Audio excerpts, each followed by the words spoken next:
إن الحمد لله نحمده ونستعينه ونستغفره ونعوذ بالله من شرور أنفسنا ومن سيئات أعمالنا فمن يهد الله فلا مضل له ومن يضلله فلا هادي له وأشهد أن لا إله إلا الله وحده لا شريك له وأشهد أن محمدا عبده ورسوله فإن خير الحديث كتاب الله وخير الهدي هدي محمد صلى الله عليه وسلم وشر الأمور محدثاتها وكل محدثة بدعة وكل بدعة ضلالة وكل ضلالة في النار فأعوذ بالله من الشيطان الرجيم بسم الله الرحمن الرحيم رب اشرح لي صدري ويسر لي أمري واحلل عقدة من لساني يفقهوا قولي اللهم أرنا الحق حقا وارزقنا اتباعه وأرنا الباطل باطلا وارزقنا اتباعه وارزقنا اجتنابه يا رب العالمين يا ربي لك الحمد كما ينبغي لجلال وجهك وعظيم سلطانك رب إني لما أنزلت إلي من خير فقير رب إني لما أنزلت إلي من خير فقير رب إني لما أنزلت إلي من خير فقير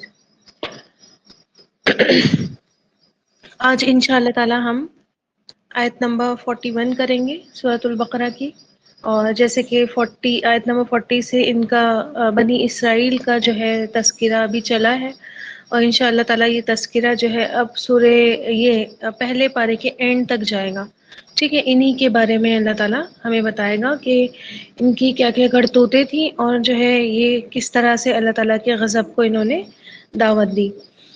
تو لاسٹ کلاس میں ہم نے یہ دیکھا تھا آیت نمبر 40 میں ہم نے یہ پڑھا تھا، وہاں اللہ تعالیٰ نے ان کو کچھ نعمتیں اپنی یاد کروائی تھی کہ تم میری نعمتوں کو یاد کرو اور کیا کرو، جو میں نے تم سے عہد لیا ہے اس عہد کو پورا کرو، میں تمہارے ساتھ کیے ہوئے عہد کو پورا کروں گا، اور تم کیا کرو، صرف اور صرف مجھ سے ڈرنے والے بن جاؤ اور کسی سے بھی مت ڈرو، یعنی کہ جب بھی حق بات کہنے کی بات آئے، ایمان لانے کی بات آئے، تو تم مجھ سے ڈرو، عہد کو پورا کرنے میں کیا کرو، تم اللہ سے خوف کھاؤ، کیونکہ اللہ تعالیٰ کیا کرے گا، ان العہد کان مسئولا، بے شک سارے کے سارے عہد جتنے بھی انسان وعدے کرتا ہے اور کسی سے پرومس کرتا ہے، کسی سے جو ہے ایگریمنٹ کرتا ہے، سارے کے سارے عہد کیا کرے گا اللہ تعالیٰ قیامت کے دن ان کا سوال کرے گا کہ وہ پورے کیے بھی تھے یا نہیں کیے تھے، ٹھیک ہے۔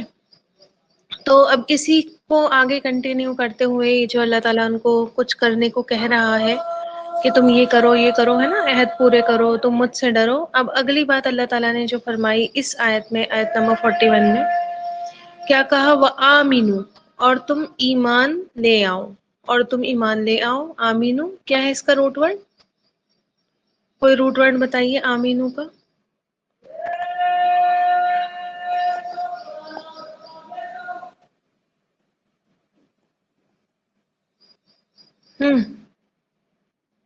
روٹ ورڈ بتائیے آمینو کا۔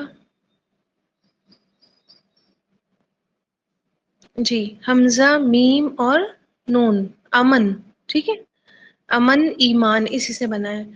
اور آمینو اور آمنو کا فرق بتائیے ذرا، ایک جگہ آتا ہے ان الذین آمنو، ٹھیک ہے، آمنو اور آمینو کا فرق بتائیے، یہ بھی میں نے آپ کو بتا دیا تھا جب ہم نے شاید یہاں پر وہ سورہ بقرہ کی شروع کی آیتیں پڑھی تھی، وہاں پر میں نے آپ کو بتایا تھا۔ کوئی بتا سکتا ہے تو مائک اوپن کر لیجئے اور بتا دیجئے، اگر مائک اوپن کر کے بتا سکتے ہیں تو۔ یہ پتہ ہونا چاہیے آپ لوگ کو، ٹھیک ہے، کہ آمنو کیا ہے اور آمینو کیا ہے۔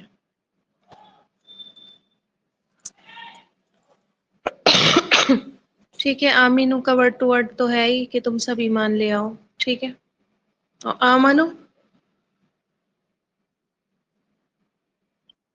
زیر زبر کا فرق لگ رہا ہے سامنے سے؟ جیسے اگر میں آمنو لکھوں گی، آمنو، میم پہ زبر لگ گئی اب یہاں پر، ٹھیک ہے جی۔ یہاں پر دیکھیے حکم ہے یہ، ٹھیک ہے، اس کو کہتے ہیں فعل امر۔ کیا کہتے ہیں اس کو؟ فعل امر۔ یہاں پر آرڈر دیا جا رہا ہے، ٹھیک ہے، کہ تم سب ایمان لے آؤ. اور آمنو کہتے ہیں ایمان لے، وہ جو ایمان لے آئے، وہ سب جو ایمان لے آئے. ٹھیک ہے، یہ پاسٹ ٹینس ہے.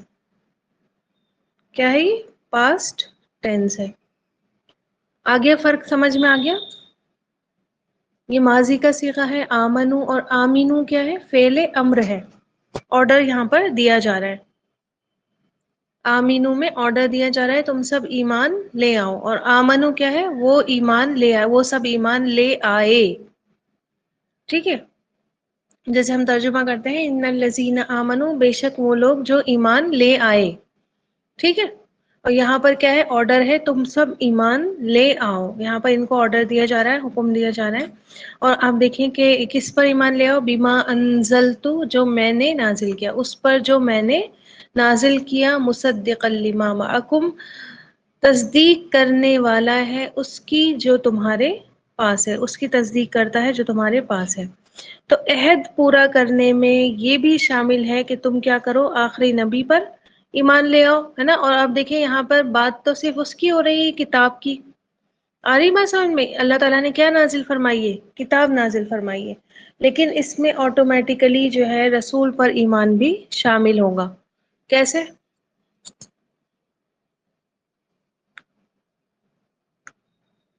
ہوں کتاب کو ماننے سے ضروری ہے کہ آپ صلی اللہ علیہ وسلم کو مانا جائے؟ ہم ڈائریکٹ مان لیتے ہیں، ہاں ٹھیک ہے ہم قرآن پر ایمان لاتے ہیں، ہم آپ صلی اللہ علیہ وسلم کو نہیں مانیں گے.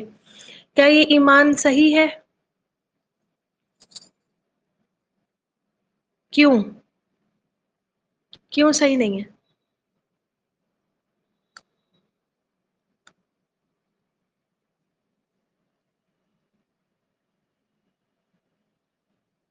جی، کیونکہ آپ دیکھیں کہ اگر آپ صلی اللہ علیہ وسلم کو ہم نہیں مانتے ہیں تو ہمیں کتاب میں کیا رہ جائے گا؟ شک رہ جائے گا. ٹھیک ہے، تو ظاہر ہے جو کوئی چیز لے کر آتا ہے اس کو بھی تو ماننا ضروری ہوتا ہے نا. ٹھیک ہے، علی بات سمجھ میں؟ جس کے اوپر کتاب اتری ہے، اور یہ کتاب کوئی کتاب کی شکل میں تو آئی نہیں ہے، آپ صلی اللہ علیہ وسلم پر وحی آتی تھی اور آپ صلی اللہ علیہ وسلم جو ہے پڑھ کر سناتے تھے لوگوں کو. ٹھیک ہے، تو اب کوئی یہ کہے کہ یہ جو سنا رہے ہیں اس پر تو ہمارا ایمان ہے، لیکن یہ ان شخصیت پر ہمارا ایمان نہیں ہے، تو ایمان کیا رہ جائے گا؟ وہ انکمپلیٹ، وہ ایمان ادھورا رہ جائے گا. تو یہاں پر سمجھ میں آ گیا کہ آپ صلی اللہ علیہ وسلم کے بارے میں بھی کہا جا رہا ہے کہ اس پر بھی ایمان لے آؤ. ٹھیک ہے، تبھی تو تم کتاب کو بھی مانو گے جو میں نے نازل کیا، اس کو بھی کیا ہے؟ مانو گے. تو دونوں ایمان اس میں آ گئے ہیں، کتاب پر بھی اور نبی پر بھی. پھر کیونکہ آپ دیکھیں کیوں ایمان لے آؤ؟ اللہ تعالیٰ ایسا نہیں ہے آپ دیکھیں کہ صرف آپ کو حکم دے دے، ہے نا، آرڈر چلا دے اللہ تعالیٰ. آمینو، ایمان لے آؤ. اللہ تعالیٰ نے دو وجہ بتائی. ٹھیک ہے، کون کون سی وجہ بتائی؟ سب سے پہلی وجہ کہ میں نے کیا کیا ہے؟ اس کو نازل کیا ہے، کسی اور نے نازل نہیں کیا ہے نا. کسی اور کی طرف سے کتاب نہیں اتری ہے، اس کو میں نے نازل کیا ہے، تم اس لیے ایمان لے آؤ. ٹھیک ہے، جیسے ہوتا ہے نا کہ اپنے ماں باپ، ممی کہتی ہیں، بچے کہتے ہیں ہم یہ بات نہیں مانیں گے، اور خالہ کی یا پھپھو کی یا مامی کی، کسی کی بھی بات ہم نہیں مانیں گے. تو ماں کیا کہتی ہے؟ میں کہہ رہی ہوں نا تم سے، میں میری بات نہیں مانو گے، ہے نا، میری بات سن کر ہی مان جاؤ، میری بات سن کر ہی کام کر لو. تو اس طرح اللہ تعالیٰ نے یہاں پر فرمایا کہ آپ صلی اللہ علیہ وسلم جو ہے وہ تم سے کہہ رہے ہیں ایمان لانے کو، تو چلو ان کی بات نہیں مانتے، لیکن میری تو مان لو. مجھے تو تم مانتے ہو، اللہ ہوں میں تمہارا معبود ہوں، مجھے تو تم معبود سمجھتے ہو، تم تو میری عبادت کرتے ہو، تو تم کیا کرو؟ میری نازل کردہ کتاب پر ایمان لے آؤ. اور دوسری دیکھیے کتنی سب سے بڑی وجہ اللہ تعالیٰ نے یہاں پر بتائی. یہ جو اللہ تعالیٰ نے ان کو آرڈر دیا، یہ جو ان کو حکم دیا کہ تم ایمان لے آؤ، تو کیوں ایمان لے کر آؤ؟ دوسرا ریزن اللہ تعالیٰ نے دیا کہ مصدقا لما معکم، یہ وہ کتاب ہے جو تمہاری کتابوں کی، جو تمہارے پاس کتابیں ہیں ان کی کیا کرتی ہے؟ تصدیق کرتی ہے، ان کو کنفرم کرتی ہے. ٹھیک ہے،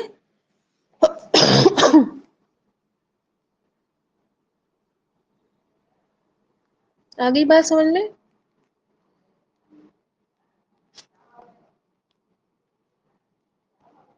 دونوں ریزنز سمجھ میں آ گئے، دونوں وجہ سمجھ میں آ گئی کہ اللہ تعالیٰ نے دو وجہ بتائی ان کو، کہ ایک تو اس لیے ایمان لے کر آؤ کہ وہ ہم نے نازل کی ہے، ٹھیک ہے، میں نے نازل کی ہے۔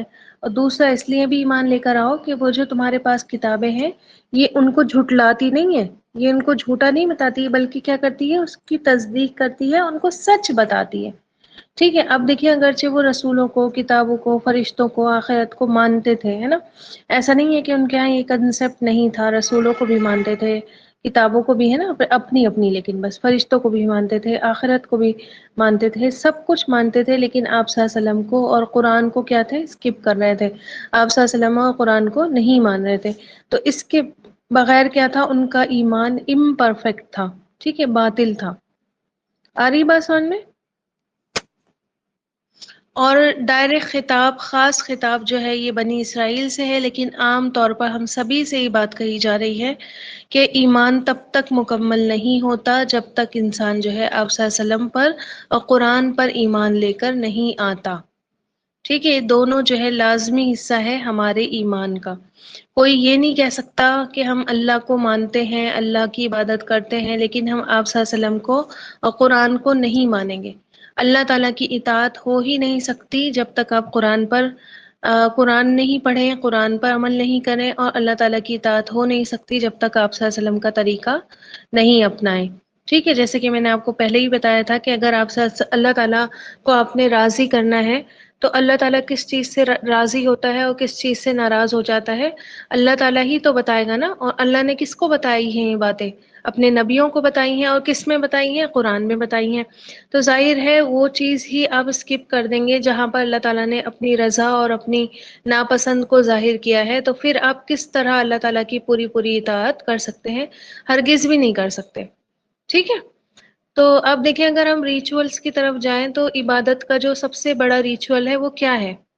عبادت کا جو سب سے بڑا اور سب سے اہم امپورٹنٹ طریقہ ہے وہ کیا طریقہ ہے بتائیے؟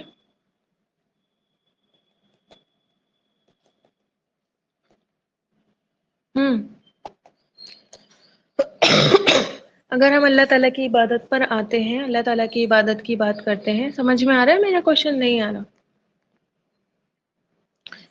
جی، نماز ہے نا، نماز ہے، بارک اللہ فیک، نماز ہے۔ اللہ تعالیٰ کی عبادت کا سب سے بڑا طریقہ ہمیں کیا ملتا ہے؟ نماز کے شکل میں ملتا ہے۔ اب نماز کے لیے قرآن میں جو ورڈ آتا ہے اقیم الصلاح، ٹھیک ہے، اقیم الصلاح، نماز قائم کرو۔ نہ اب قرآن میں آپ کو نہ تو یہ بتایا گیا ہے کہ کس طرح قائم ہوگی، نہ اور جو وقت بتائے گئے ہیں نماز کے آپ کو کچھ بھی سمجھ میں نہیں آئے گا، سب سارے سر کے اوپر سے آپ کے گزریں گے جو وقت قرآن میں نماز کے بتائے گئے ہیں۔ ٹھیک ہے، پھر نہ طریقہ بتایا گیا ہے کہ کس طرح اللہ اکبر کرو، کس طرح جو ہے ہاتھ باندھ کر کھڑے رہو، کس طرح رکوع کرو، کتنے سجدے کرو، اور جو ہے کس طرح سلام پھیرنا ہے، یہ بھی کچھ نہیں بتایا ہے قرآن نے۔ ٹھیک ہے، پھر اللہ تعالیٰ نے وہاں پر یہ بھی نہیں بتایا کہ آپ کو کہاں پر کیا پڑھنا ہے، رکوع میں کون سی دعا پڑھنی ہے، سجدے میں کون سی دعا پڑھنی ہے، ہاتھ باندھ کر کھڑے ہوں گے تو کون سی دعا پڑھنی ہے، اللہ اکبر کتنی بار کہنا ہے۔ ٹھیک ہے، یہ بھی آپ کو سب کچھ قرآن میں نہیں ملے گا۔ یہ سب کہاں ملے گا؟ حدیث میں ملے گا، ہے نا، آپ صلی اللہ علیہ وسلم کی سنتوں میں آپ کو یہ ساری چیزیں ملیں گی۔ ٹھیک، اب آپ مجھے بتائیے کہ اگر انسان یہ کہتا ہے کہ ہم جو ہے وہ بس اللہ کو مانیں گے، نہ قرآن مانیں گے، نہ آپ صلی اللہ علیہ وسلم کو مانیں گے، تو آپ مجھے یہ بتائیے کہ کیا پھر اللہ تعالیٰ کی عبادت ہو سکتی ہے؟ کیا ہم اللہ تعالیٰ کا حق ادا کر سکتے ہیں؟ ہم صرف دن رات تسبیح پر اللہ اللہ اللہ اللہ کرنے سے کیا حق ادا ہو جائے گا؟ نہیں ہوگا، ہے نا۔ اور یا صرف یہ کہہ دینے سے کہ ہم ہاں اللہ آپ کو ہم معبود مانتے ہیں، آپ سے ہی سب کچھ مانتے ہیں، تب بھی حق ادا نہیں ہوگا جب تک ہم آپ صلی اللہ علیہ وسلم پر اور قرآن پر ایمان نہیں لائیں گے۔ تو یہ تمام لوگوں سے ہی بات کہی جا رہی ہے کہ تم کیا کرو، آپ صلی اللہ علیہ وسلم کو بھی مانو اور قرآن پر بھی ایمان لے کر آؤ۔ پھر اسی طرح آپ دیکھیں کہ سورۃ النساء کی آیت نمبر 47 میں آتا ہے یا اہل الکتاب آمنوا بما نزلنا مصدق لما معکم۔ ٹھیک ہے، سیم آیت ہے لیکن وہاں پر ان کو اہل کتاب کہا گیا ہے۔ اور میں نے آپ کو جیسے پہلے ہی بتایا تھا کہ بنی اسرائیل کا بھی ورڈ یوز ہوتا ہے ان کے لیے، یہود اور نصارہ کے لیے، اور اہل کتاب بھی قرآن جو ہے ان کو کہتا ہے۔ ٹھیک ہے، اور اہل کتاب سے کیا مطلب ہے؟ کتاب والے، ٹھیک ہے، کتاب والے۔ تو ان کو جو ہے اللہ تعالیٰ نے آسمانی کتابیں دی تھی، تو ان دونوں کو ہی اہل کتاب کہتے ہیں۔ اللہ تعالیٰ وہاں فرماتے ہیں اے اہل کتاب تم اس پر ایمان لے آؤ جو ہم نے نازل کیا، اور جو تصدیق کرتا ہے تمہارے ساتھ جو ہے اس کی۔ ان کے ساتھ کیا ہے؟ کس کی تصدیق کرتا ہے؟ ان کے ساتھ کیا ہے؟ ان کے پاس کیا ہے؟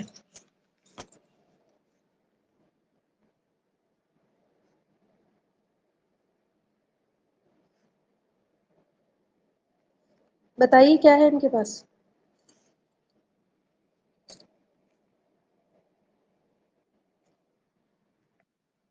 جی، آسمانی کتابیں ہیں نا ان کے پاس۔ تو اور کون سی ہیں؟ خاص طور پر بتائیے کون سی کتابیں ہیں؟ تورات اور انجیل۔ ٹھیک ہے، نہیں قرآن کیوں ہوتا؟ قرآن تو ہمارے پاس ہے، ان کے پاس کیا ہے؟ تورات اور انجیل ہے۔ ٹھیک ہے، قرآن کون آنسر کر رہا ہے؟ ان کے پاس جو ہے وہ کیا ہے؟ تورات ہے اور انجیل ہے اہل کتاب کے پاس۔ ٹھیک ہے، تورات کس کے پاس ہے؟ یہودی کے پاس، اور انجیل کس کے پاس ہے؟ عیسائیوں کے پاس۔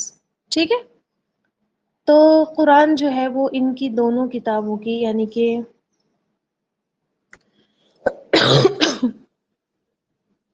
تورات اور انجیل کی جو ہے دونوں کی ہی تصدیق کرتا ہے، اور یہ ایک بہت بڑی حقیقت بھی ہے۔ قرآن مجید میں جگہ جگہ آپ کو یہ بات ملتی ہے، خاص طور پر سورہ مائدہ جب آپ پڑھیں گی انشاء اللہ تعالیٰ تو وہاں آپ دیکھیں گی کہ اس نے اللہ تعالیٰ نے مہیمن کہا ہے قرآن کو وہاں پر۔ ٹھیک ہے، مہیمنن علیہ، مہیمن لکھ دوں؟ مہیمن چیٹ باکس میں لکھ رہی ہوں۔ مہیمن کہتے ہیں نگران کو۔ ٹھیک ہے، نگرانی کرنے والی کتاب۔ ٹھیک ہے، اور نگران کون ہوتا ہے؟ واچ مین۔ واچ مین ہوتا ہے نا، کیا کرتا ہے وہ؟ آتے جاتے سب کو چیک کرتا رہتا ہے کہ یہ اس بلڈنگ میں رہتے ہیں یا نہیں رہتے، ہے نا؟ یا کسی اور بلڈنگ سے تو نہیں آ گئے، یا یہ کوئی شک والا بندہ تو نہیں ہے، چور اچکا ہے نا، یا مرڈرر تو نہیں ہے۔ تو واچ مین کیا کرتا ہے؟ دن بھر جو ہے بلڈنگ پہ آنے جانے والوں لوگوں کی پر کیا کرتا ہے؟ نظر رکھتا ہے۔ ٹھیک ہے، تو قرآن بھی کیا ہے؟ تورات اور انجیل کی جو باتیں ہیں ان پر نظر رکھتا ہے، ان کی نگرانی کرتا ہے۔ کس طرح؟ کس طرح نگرانی کرتا ہے قرآن؟ کہ آپ جو ہے قرآن سے ان کتابوں کو میچ کر کے دیکھ سکتے ہیں کہ کچھ چیزیں آپ کو وہاں پر بھی ملیں گی جو ہماری شریعت میں بھی موجود ہے۔ جو قرآن کی آیتیں ہیں، کچھ آیتیں سیم سیم آپ کو وہاں پر ملیں گی۔ ٹھیک ہے، جیسے کہ مثال کے طور پر قصاص کا حکم، قصاص لیا جاتا ہے۔ قصاص کا مطلب سمجھ میں آتا ہے کیا ہوتا ہے؟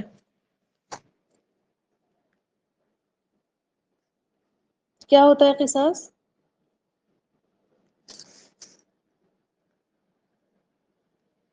جی، خون کے بدلے خون، مرڈر کے بدلے مرڈر، قتل کے بدلے قتل ہوتا ہے قصاص۔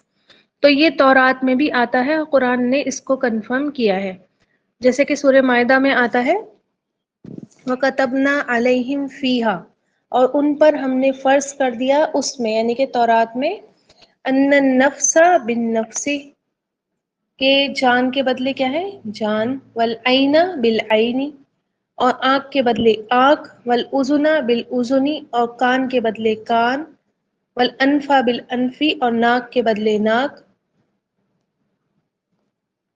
والسن بالسن، اور دانت کے بدلے دانت، والجروح قصاص، اور زخموں کا بھی بدلہ ہے، اگر زخم لگائیں گے کسی کو تو اس کا بھی بدلہ ہے۔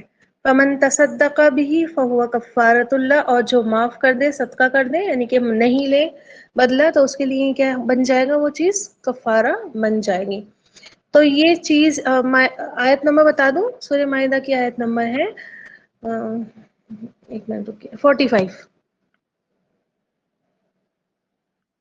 ٹھیک ہے، سورہ مائدہ کی ہے یہ آیت نمبر 45۔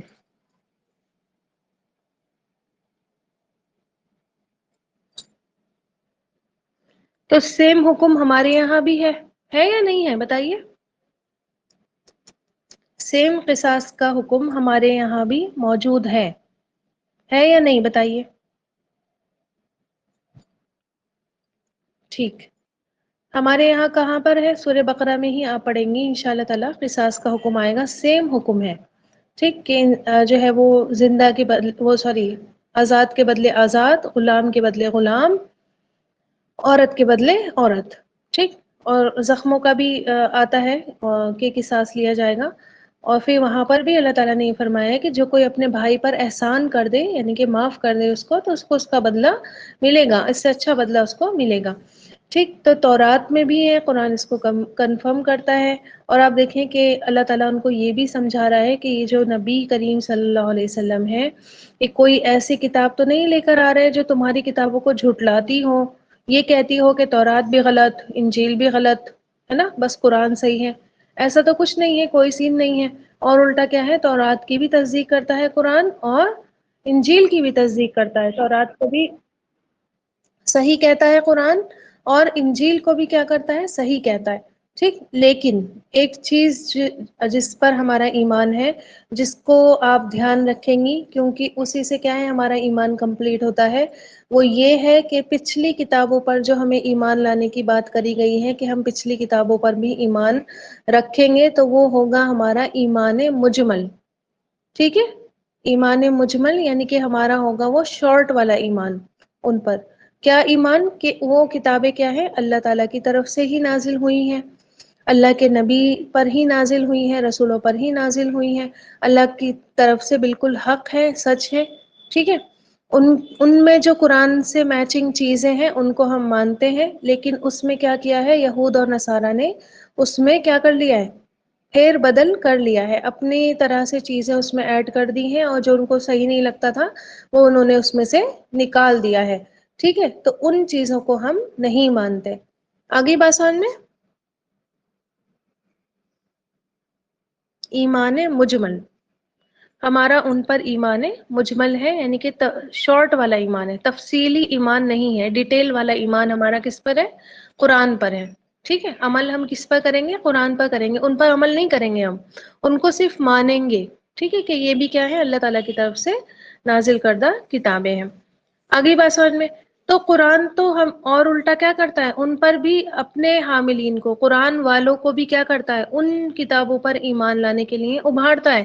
جب تک ہم ان کتابوں پر ایمان نہیں لائیں گے، یاد رکھیے ہمارا ایمان ابھی بھی کیا ہے، کمزور رہے گا.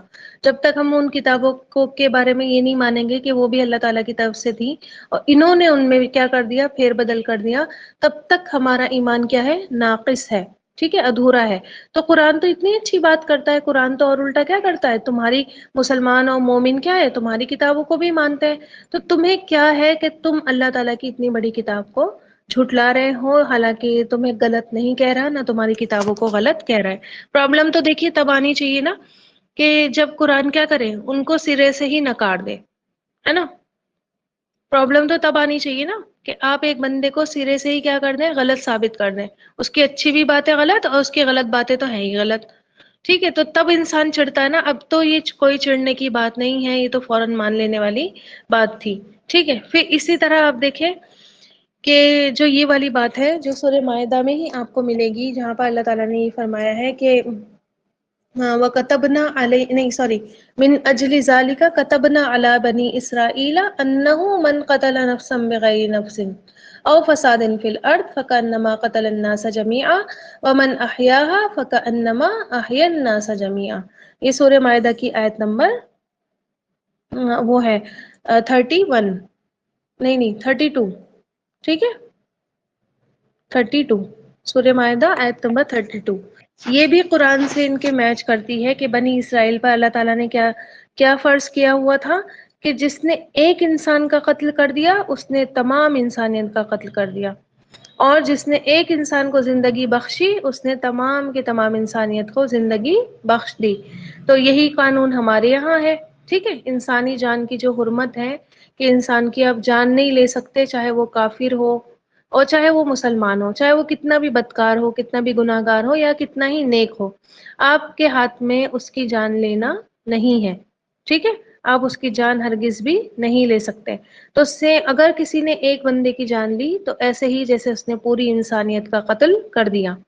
ٹھیک. پھر اسی طرح آپ کسی کی اگر جان بچا لیتے ہیں تو ہمارے دین میں کیا ہے کہ اگر آپ نے کسی کو پروٹیکٹ کر لیا، کسی کی کوئی جان دینے اپنی جا رہا تھا، مان لیجیے کوئی جان دینے جا رہا تھا اپنی، ٹھیک ہے، خودکشی کرنے جا رہا تھا اور آپ اس کو جا کر بچا لیتے ہیں، اس کی کاؤنسلنگ کر دیتے ہیں، اس کو اس قدم سے کیا کرتے ہیں، روک لیتے ہیں. تو آپ نے کیا کیا، جیسے کہ پوری انسانیت کو ہی زندگی بخش دی، پوری انسانیت کی جان بچا لی. ٹھیک، پھر اسی طرح جو ہے جیسے کہ کوئی مرڈرر تھا، ہے نا، اور جو کسی کا مرڈر کرنے چاہ رہا تھا، آپ نے اس کو سمجھایا بجھایا اور جو ہے وہ پھر کسی کا اس نے مرڈر نہیں کیا، تو اس طرح آپ نے کیا کیا، پوری انسانیت کو بچایا. تو یہ کیا ہے، اللہ تعالیٰ کے نزدیک ایسا ہی ہے جیسے آپ نے پوری انسانیت کو بچا لیا. تو یہ بات ہمارے قرآن میں بھی ہے اور یہ بات ان پر تو فرض کی ہوئی تھی اللہ تعالیٰ نے. آج آپ دیکھیں اپنی کتاب، دوسروں کی کتاب تو چھوڑیے، ان کا اپنی ہی کتاب پر عمل نہیں ہے، ہے نا. سب سے پہلے جنہوں نے یہ بات بھلائی انہوں نے ہی بھلائی. وہ آپ دیکھیں کہ صرف بنی اسرائیل کا قتل تو کہتے ہیں، انہوں نے کیا چینج کیا پتا ہے اپنی کتاب میں؟ اس حکم کو انہوں نے چینج کیا یہ کہہ کر کہ جس نے ایک یہودی کا قتل کیا اس نے تمام انسانوں کو مار دیا. ٹھیک ہے، جس نے ایک بنی اسرائیل کا قتل کیا اس نے تمام انسانیت کو قتل کر دیا، اور جس نے ایک بنی اسرائیل کو بچا لیا اس نے تمام انسانیت کو بچا لیا. انہوں نے اس طرح سے چینج کیا. اب اس پر ہم ایمان نہیں لائیں گے، آ رہی بات سمجھ میں؟ یہ بات ان کے یہاں بالکل چینج ہو گئی، اس پر ہمارا ایمان نہیں ہے. لیکن جو یہ ایمان ہم رکھیں گے کہ وہ کتابیں بھی کس کی طرف سے ہیں، کس کی طرف سے ہیں، اللہ تعالیٰ کی طرف سے ہیں. ٹھیک ہے، تو یہ قرآن تو اللہ تعالیٰ کہتے ہیں کہ یہ قرآن کیا ہے، یہ تو تمہاری ہی بات کر رہا ہے اور تم اسی کی مخالفت میں لگے ہوئے ہو، اسی کو تم جو ہے اپوز کر رہے ہو، اسی کے خلاف تم جو ہے کھڑے ہو گئے ہو. حالانکہ یہ تو کبھی بھی تمہارا انکار نہیں کرتا، نہ ہی تمہاری کتابوں کا انکار کرتا ہے، نہ تمہارے نبیوں کو جھٹلاتا ہے. ٹھیک ہے، آگئی بات سمجھ میں؟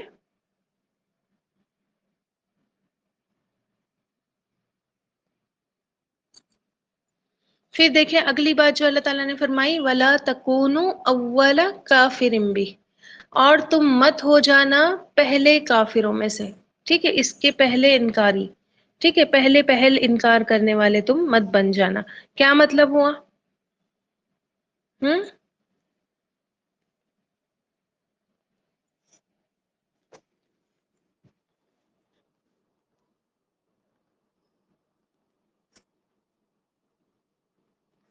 میں ایک ایک کر کے آپ کو پوائنٹ بتاؤں گی اور آپ اس کو ذہن میں رکھیے.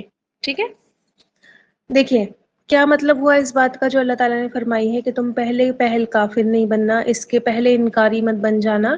اب دیکھیں یہ کیا تھے، بہت بڑے اسکالرس مانے جاتے تھے، ہے نا، بنی اسرائیل بہت بڑے عالم مانے جاتے تھے، اور باقی سارے ان کے آگے کیا تھے، ان پڑھ تھے، امی تھے. اور ان پڑھ ان دا سینس یہ نہیں کہ پڑھے لکھے ہی نہیں تھے، ان سے لکھنا پڑھنا نہیں آتا تھا، بلکہ ان پڑھ دین کی نظر میں کس کو مانا جاتا ہے، اللہ کی نظر میں کس کو ان پڑھ مانا جاتا ہے بتائیے؟ انگوٹھا ٹیک ہوتے ہیں وہ جو ہے نا، جو کبھی اسکول نہیں جاتے ہیں، وہی ہوتے ہیں نا اللہ تعالیٰ کی نظر میں ان پڑھ. الٹریٹ کون ہے اللہ تعالیٰ کی نظر میں؟ جس کو دین کا علم نہیں ہے. ٹھیک ہے، اللہ تعالیٰ نے ایسے لوگوں کو جگہ جگہ جاہل کر کے پکارا ہے کہ جاہل ہیں یہ. ٹھیک ہے، تو اللہ تعالیٰ کے نزدیک جو ہے پڑھا لکھا کون ہے، جس کو دین کا علم ہے.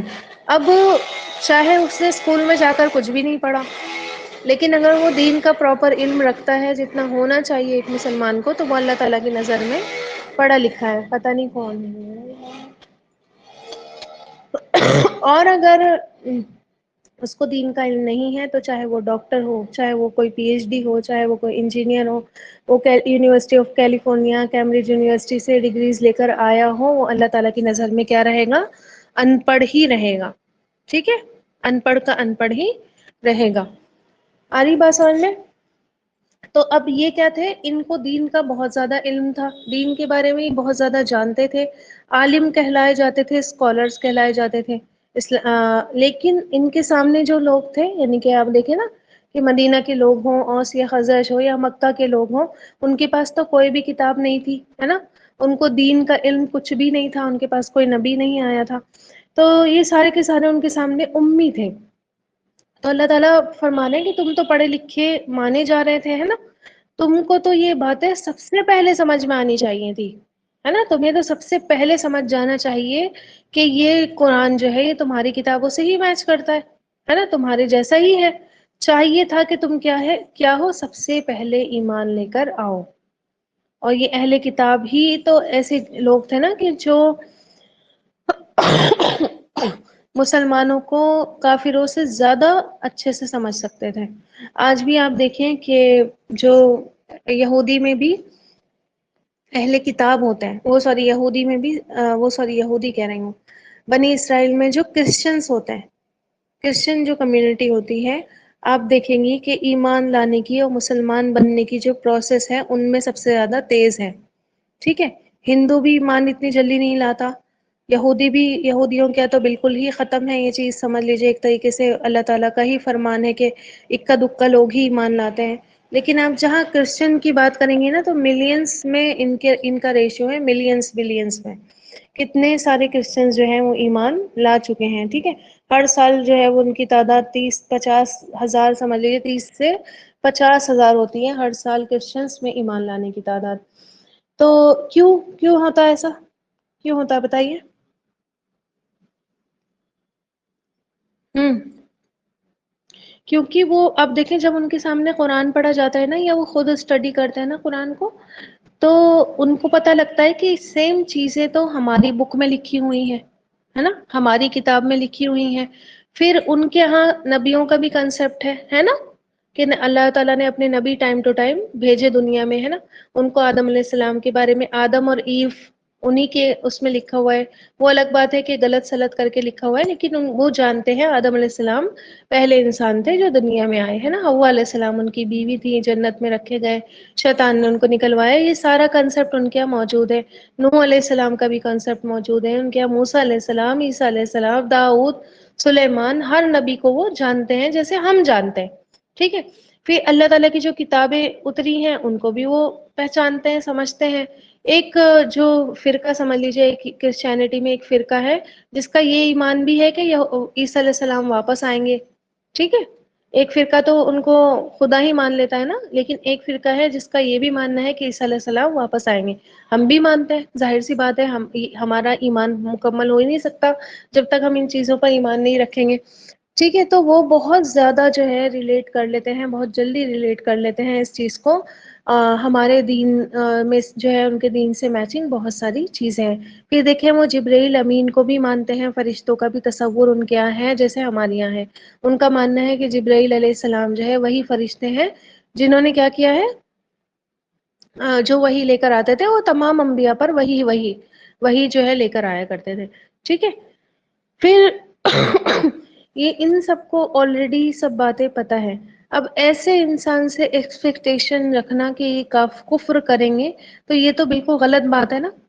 یہی اللہ تعالیٰ ان کو سمجھا رہا ہے کہ تم تو بہت اچھے سے یہ باتیں سمجھ سکتے ہو جو قرآن اور آپ صلی اللہ علیہ وسلم بیان کر رہے ہیں، تو تم کیا ہو، پہلے کافر اس کے مت بن جانا۔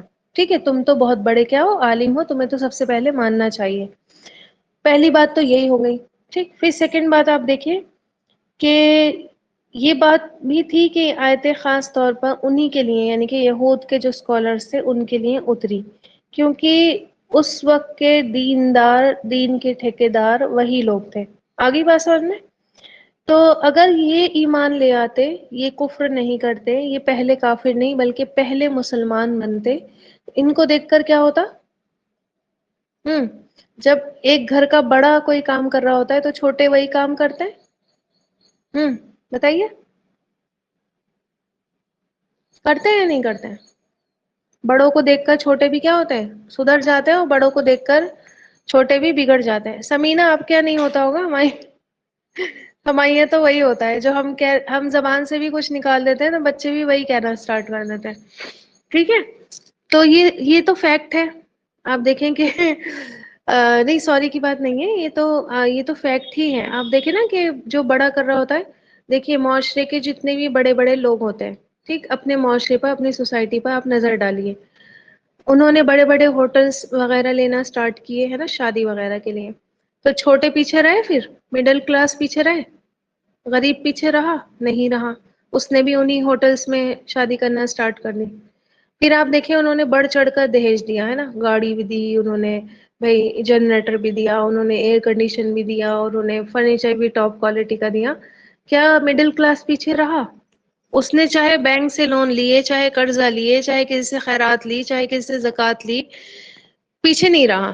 ٹھیک ہے، کسی امیر کبیر نے جو ہے آئی فون لے کر آیا، وہ کیا مڈل کلاس پیچھے رہا؟ اس نے اپنی کڈنی بیچی لیکن وہ لے کر آیا آئی فون، ہے نا؟ ایسے کتنے سارے واقعات آپ کو ملیں گے. تو جو سوسائٹی میں یا گھر میں یا کہیں پر بھی آپ دیکھ لیجئے، ٹھیک ہے، ہاں ہر کوئی نہیں کرتا، ایکسیپشنز ہر جگہ موجود ہے، لیکن آپ دیکھیں کہ اکثر جو ٹرینڈ فالو کیا جاتا ہے وہ کون کرتا ہوتا ہے؟ بڑے بڑے لوگ نہیں کرتے ہوتے ہیں نا، امبانی اڈانی آپ کا ٹرینڈ فالو نہیں کریں گے، آپ ان کا ٹرینڈ فالو کرتے ہیں. یہی بات ہے. وہ آپ کی شادیاں کاپی نہیں کرتے، آپ ان کی شادیاں کاپی کرتے ہیں. ٹھیک. نہیں نہیں، جنریٹر دیکھیے جہاں پہ لائٹ آتی ہے وہاں جنریٹر شاید نہیں دیے جاتے ہوں، لیکن میں نے ایک دو جگہ مراد آباد کے گاؤں واؤں ہے، ایک ٹھاکردوارا ہے، وہاں پر میں نے دیکھا کہ وہ لوگ جنریٹر بھی دیتے ہیں کیونکہ وہاں لائٹ ہی نہیں ہوتی ہے. سمجھ لیجیے 24 گھنٹے میں سے 6-7 گھنٹے لائٹ آتی ہے.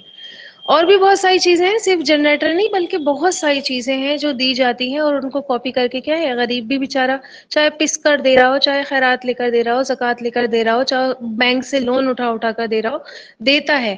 ٹھیک ہے. اور اسی طرح اچھائی کا بھی ہے، صرف برائی کا نہیں ہے کہ برائی ہی کاپی کی جاتی ہے، بلکہ اچھائی بھی کیا کی جاتی ہے؟ کاپی کی جاتی ہے. جیسے کہ ہم پڑھ ہی رہے ہیں ابو بکر کی، ابو بکر رضی اللہ تعالیٰ عنہ کی بایوگرافی میں، کہ وہ مطلب اچھے تھے نا، ایلیٹ پرسن تھے، وائٹ کالر تھے، تو ان کو دیکھ دیکھ کر کیا تھے چھوٹے چھوٹے لوگ بھی ایمان لے آتے تھے. آنی بسان میں تو صرف برائی نہیں بلکہ اچھائی بھی کاپی کی جاتی ہے نا.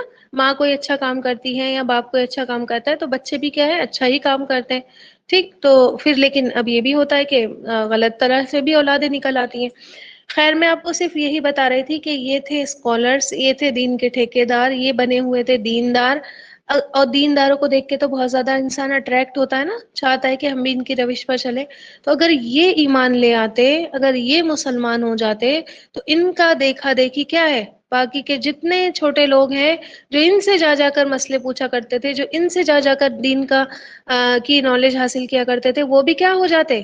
مسلمان ہو جاتے. وہ بھی کیا ہے؟ یہی بتا رہی ہوں میں سیکنڈ بات. پہلی تو بات میں نے یہ بتائی تھی کہ ان کو سب سے زیادہ ریلیٹ کرنا چاہیے تھا دین پر، سب سے پہلے ان کو ایمان لے آنا چاہیے تھا باقی دوسروں کے مقابلے. دوسری بات میں نے یہ بتائی کہ اگر یہ ایمان لاتے تو ان کے چھوٹے بھی، ان کو دیکھنے والے بھی، ان سے مسئلے پوچھنے والے بھی کیا ہے؟ ایمان لے آتے. تو ان کو پہلے انکاری نہیں بننا چاہیے تھا. ٹھیک. آگے بات سمجھ میں؟ اور اگر آپ صلی اللہ علیہ وسلم کی آپ دعوت دیکھیں تو آپ صلی اللہ علیہ وسلم کا فوکس کہاں رہتا تھا بتائیے؟ چھوٹے چھوٹے چھوٹے لوگ جو غلام طبقہ تھا یا جن کی کوئی حیثیت نہیں تھی معاشرے میں، جن کو کچھ نہیں سمجھا جاتا تھا، وہ تو خالی اٹریکٹ ہو کر ایمان لے آتے تھے، ہے نا؟ ہوں. لیکن آپ دیکھیں کہ آپ صلی اللہ علیہ وسلم دعوت کن کو دیتے تھے؟ جا کر کنونس کن کو کرنا چاہتے تھے؟ ہوں. جی. آپ صلی اللہ علیہ وسلم قبیلوں کے سردار، ٹھیک ہے، قبیلوں کے سرداروں کے پاس جاتے تھے. قریش کے جو بڑے بڑے کفار تھے جن کو بہت اونچا مانا جاتا تھا سوسائٹی میں، ان کے پاس جاتے تھے، ہے نا؟ پھر آپ دیکھیں کہ آپ صلی اللہ علیہ وسلم نے ان یہودیوں کو دعوت دی تھی کہ یہ ایمان لے آئیں گے تو اور لوگ آٹومیٹکلی کیا ہے ایمان میں داخل ہو جائیں گے. ٹھیک. پھر آپ نے دیکھا بھی فتح مکہ کے بعد جو لوگ تھے جن کو انتظار تھا کہ آپ صلی اللہ علیہ وسلم پھر سے مکہ جائیں اور مکہ کے لوگوں پر غالب آ جائیں تو ہم ایمان لے کر آئیں گے. جیسے ہی وہ ایمان لاتے ہیں تو فوج در فوج کیا ہے؟ مسلمان ہونا لوگ شروع ہو جاتے ہیں. سورہ نصر میں ہم نے پڑھا تھا نا کہ فوج در فوج لوگ کیا تھے؟ ایمان میں داخل ہونا سٹارٹ ہو گئے تھے. کیوں؟ کیونکہ وہ لوگ جن کو انتظار تھا، کہ جنہوں نے یہ بات کہی تھی کہ اگر یہ سچا نبی ہے تو یہ اپنی قوم پر غالب ہو جائے گا. ٹھیک ہے. اور وہ آپ اللہ تعالیٰ نے یہ کام کر کے دکھایا. آپ صلی اللہ علیہ وسلم دوبارہ مکہ گئے، مکہ پھر سے فتح ہوا. ٹھیک ہے. وہاں پر آپ صلی اللہ علیہ وسلم نے حکمرانی کی. تو یہ دیکھ کر وہ لوگ ایمان لے آئے. ان کو دیکھا دیکھی کیا ہے؟ لوگ فوج در فوج اسلام میں داخل ہونا سٹارٹ ہو گئے. تو آپ صلی اللہ علیہ وسلم کی جو دعوت تھی وہ قبیلے کے ایلٹ کلاس کو تھی، ہے نا؟ ہائی فائی کلاس میں جو لوگ جس کلاس سے بلونگ کرتے اس کلاس میں آپ صلی اللہ علیہ وسلم کی دعوت تھی. چھوٹے لوگ خود ہی مان لے آتے تھے. ٹھیک ہے. ان کو کہنا نہیں پڑتا تھا، ان کو زیادہ کنونس نہیں کرنا پڑتا تھا، ان سے زیادہ جو ہے وہ جھگڑا اور بحث نہیں کرنی پڑتی تھی، ان سے ڈیبیٹس نہیں ہوتی تھی. آپ صلی اللہ علیہ وسلم کی ڈیبیٹس ہوتی تھی ان سے. آپ صلی اللہ علیہ وسلم جاتے تھے ان لوگوں کے پاس. اور وہاں کا تو کلچر ہی یہ تھا کہ جو قبیلے کا سردار ہوتا تھا وہ جو دین فالو کر رہا ہوتا تھا، مان لیجیے کوئی قبیلے کا سردار ہے اور وہ ہندو ہے، ٹھیک ہے، تو اس کے پورے قبیلے کو ہندو ہونا بہت ضروری تھا. سارا کا سارا قبیلہ کیا ہو جاتا تھا؟ ہندو ہو جاتا تھا. اگر کوئی مسلمان بن گیا، سارا کا سارا قبیلہ کیا بن جاتا تھا؟ مسلمان. یہ وہاں کا کلچر تھا، مسٹ تھی، ضروری تھی ان کے یہاں بات. اگر کوئی نہیں ہوتا تھا، مطلب مان لیجیے قبیلے میں کسی سردار نے اسلام قبول کیا اور سارے مسلمان ہو گئے، لیکن ایک آدھ نے کہا نہیں ہم تو ان کی بات نہیں مانیں گے، وہ سارا قبیلہ کیا کرتا تھا؟ اس کو پکڑ کے مار دیتا تھا. ٹھیک ہے، اس سے جنگ کری جاتی تھی. تو یہ وہاں پر رول تھا. اسی لیے آپ صلی اللہ علیہ وسلم چاہتے تھے کہ زیادہ سے زیادہ کون کنونس ہو جائے، کون ایمان لے آئے؟ یہ بڑے بڑے لوگ، تاکہ ان کا دیکھا دیکھی کیا ہو، چھوٹے والے بھی ایمان لے کر آ جائے. تو سیکنڈ پوائنٹ سمجھ میں آ گیا کیوں ان کو کافر نہیں بننا تھا پہلا؟ کیونکہ اگر یہی انکار کر دیتے تو چھوٹوں کے پاس پھر کیا جواز رہ جاتا ایمان لانے کا؟ وہ کیا کہتے کہ یہ تو دیندار ہے، یہی نہیں کر رہے تو ہم کیوں کریں؟ یہی ہوتا ہے نا آج کل، آپ دیکھیں نا، جہاں دینداری کی بات آ جاتی ہے ویسے کرنا نہیں چاہیے، یہ والا ایٹیٹیوڈ نہیں ہونا چاہیے انسان کے اندر کہ دیندار ایسا کر رہے ہیں تو ہمارے اوپر جائز ہو گیا. اگر دیندار سود لے رہا ہے تو پھر اب معمولی لوگوں پر جو نہیں ہے دیندار، جو تھوڑا ہی پریکٹس کرتے ہیں دین، صرف نماز روزوں کی حد تک، تو ان کو جو ہے وہ اور زیادہ بڑھ چڑھ کر سود لینا چاہیے. ایسا کوئی جائز نہیں ہو جاتا. لیکن پھر بھی کیا ہوتا ہے، انسان ایک آئیڈیل بنا لیتا ہے نا اپنا ذہن میں کہ یہ تو بہت دیندار ہے اور ان کی روش پر چلنا ہے. ٹھیک ہے، ان سے اچھا دین کوئی نہیں جانتا، ان سے اچھا دین کوئی فالو نہیں کرتا. تو کیا ہوتا ہے، وہ انسان جو ہے اس کے تصور بیٹھ جاتا ہے. اب وہی کیا کرے، غلط کام کرنے لگے تو چھوٹے موٹے لوگوں کے لیے جواز پیدا ہو جاتا ہے نا؟ جواز پیدا ہو جاتا ہے کہ یہ کر رہے ہیں تو ہم بھی، ہمارے لیے بھی جائز ہے. تو ان کو کیا تھا، یہ جھٹلایا انہوں نے، تو چھوٹے لوگ کیا ہو گئے اور زیادہ پروپیگنڈا کرنے لگے ہیں نا. منافقین کو آپ نے دیکھا نا، یہود نے جب نہیں مانا تو انہوں نے یہی بات پھیلائی کہ یہ دیکھو یہ بھی تو اہل کتاب ہے، یہ تو سچے نہیں مانتے اللہ کی، تم کیسے سچا مان رہے ہو اس کتاب کو؟ اسی لیے ان سے منع کیا گیا کہ تم کیا ہو، پہلے پہل کافر مت بن جانا. ٹھیک. پھر آپ دیکھیں کہ پورے عرب کی، تھرڈ پوائنٹ بتانے جا رہی ہوں، 2 پوائنٹ آ گئے ذہن میں؟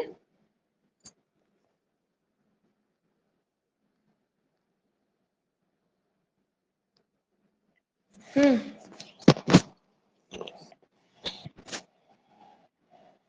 ٹھیک ہے. تھرڈ پوائنٹ میں بتا رہی ہوں، پورے عرب کی نظریں کن پر جمی ہوئی تھی؟ یہود پر جمی ہوئی تھی. ٹھیک ہے، کہ یہ کتاب والے، یہ ایجوکیٹڈ لوگ ہیں، ہے نا؟ یہ لوگ کیا کہتے ہیں اس قرآن کے بارے میں اور اس نبی کے بارے میں؟ ٹھیک ہے. یہ لوگ کیا کرتے تھے، پورے عرب میں سے لوگ پورے پورے ڈیلیگیشنز لے کر آتے تھے، وفد لے کر آتے تھے، اور جا کر ان یہود سے مشورے لیتے تھے. ٹھیک ہے، ان سے فتوے لیتے تھے کہ اب تم بتاؤ ان کے بارے میں تمہارا کیا خیال ہے. آ رہی بات سمجھ میں؟ تو ظاہر ہے آپ دیکھیں کہ ایک بندہ کسی صحیح چیز کو غلط مان رہا ہے تو وہ کیا اس کو صحیح بولے گا؟ ہم میں اگر کسی صحیح چیز کو غلط مان رہی ہوں اور آپ مجھ سے آ کر پوچھیں گی کہ یہ بتاؤ یہ صحیح ہے یا غلط ہے، تو کیا میں یہ بتا دوں گی کہ یہ صحیح ہے؟ میں تو یہی کہوں گی نا یہ غلط ہے. ٹھیک ہے. اور پھر آپ دیکھیں اگر میں کسی صحیح چیز کو صحیح ہی جان رہی ہوں اور آپ میرے پاس آتے ہیں اور آپ مجھ سے پوچھتے ہیں کہ یہ کیا یہ صحیح ہے، ہم یہ کر سکتے ہیں، تو میں آپ سے کہوں گی ہاں میں تو کر رہی ہوں آلریڈی، کریے آپ بھی، صحیح ہے یہ بات. تو اس کے اوپر کیا ہوگا، پورا پورا افیکٹ پڑے گا. پڑے گا یا نہیں پڑے گا؟ مشورے لینے والوں پر. اگر مجھ سے آپ کسی چیز کا مشورہ لیتی، مان لیجیے آپ اپنے بچے کا مشورہ لیتی ہیں کہ آپ جو ہے اپنے بچے کو کہاں پڑھا رہی ہیں، تو میں آپ سے کہوں کہ آپ جو ہے نا اپنے بچے کو گرین ووڈ میں ڈال دیجیے، وہاں پہ اکیڈمکس پر بہت زیادہ دھیان دیا جاتا ہے اور پڑھائی بھی اچھی ہے. آپ کے بچے کو وہاں پر جو ہے وہ پوری 1-on-1 بیس پر جو ہے دھیان دیں گی وہ آپ کے بچے کے اوپر. ٹھیک ہے. پھر آپ مجھ سے پوچھیں گے کہ آپ کا بچہ کہاں جاتا ہے. میں اگر یہ کہوں گی کہ گرین موڈ جاتا ہے تو آپ کیا کریں گی، بچے کا آنکھیں بند کر کے وہاں ایڈمیشن کرا دیں گی کہ ان کا بچہ جاتا ہے تو صحیح کہہ رہی ہوں گی. اور میں نے اس اسکول سے علاوہ کسی اور اسکول کا نام لیا تو آپ کہیں گی خود تو یہ بڑھا نہیں رہی ہیں اور ہمیں کہہ رہی ہیں کہ یہاں پر ایڈمیشن کرا دو. ٹھیک ہے، آگئی بات سمجھ میں؟ ہو سکتا ہے کہ کنونس ہو جائے انسان اور میں ان سے یہ کہوں کہ بھائی میرے پاس پیسے نہیں ہیں، میں اس لیے وہاں پہ ایڈمیشن نہیں کرا رہی، یا پھر جو ہے وہ مجھے دور پڑتا ہے میں اس لیے نہیں کرا رہی، میں تھوڑی مجبوری ہے میں اس لیے نہیں بھیج رہی وہاں پر اسکول. اور ہو سکتا ہے پھر اس پوائنٹ پر آپ کنونس ہو جائیں کہ ہاں چلو ان کی تو مجبوری، میری تو کوئی مجبوری نہیں ہے، میں کرا دیتی ہوں. لیکن 99% چانس ہے کہ انسان جو ہے اس کے دماغ میں یہ بات ضرور آئے گی کہ خود نہیں کر رہی ہیں، ہمیں بتا رہی ہیں. ہے نا؟ یہی بات ہے.